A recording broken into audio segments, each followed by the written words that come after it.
Ikinyamakuru canyu Isomo TV kigize imisi cihweza ukuntu abantu babika amafaranga babikura canke basaba ingurane mu mabanki, microfinance, association ndetse no mu bihimba, ugasanga hari umuntu yatoye amafaranga y'abandi akayatora nk'ideni.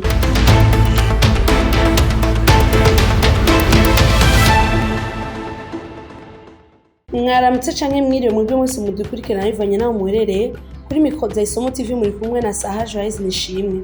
Ikinyamakuru canyu Isomo TV kigize imisi cihweza ukuntu abantu babika amafaranga babikura canke basaba ingurane mu mabanki, microfinance, association ndetse no mu bihimba, ugasanga hari umuntu yatoye amafaranga y'abandi akayatora nk'ideni.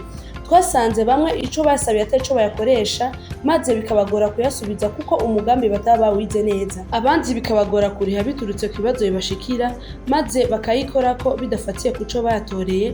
Hariho kandundura k'abandi bayimana ikibona ndashe kubera ko bataba bafise umutima wo kuriha, abandi bakitwaza ko ataho bitwarira ngo nuko bafise inshuti abagenzi bakomeye amafaranga bakayaherana. Ico bibagira ayo mafaranga bayavuye mu magroupement y'abantu bagiye hamwe bakayaha banki, nawe ukacutse ukayatora ntuyasubize ukabuteranije abantu na banki.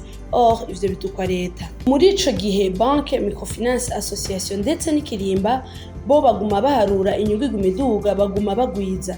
Ejo uhuye n'ikibazo canke ukitaba Imana nubwo utopfa ushobora kumugara canke umwe wishimira bakamukura.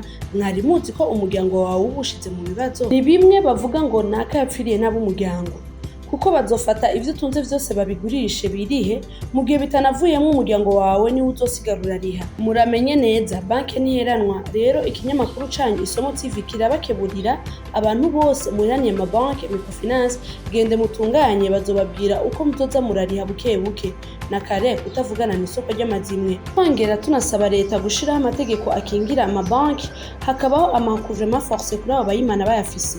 Murakoze.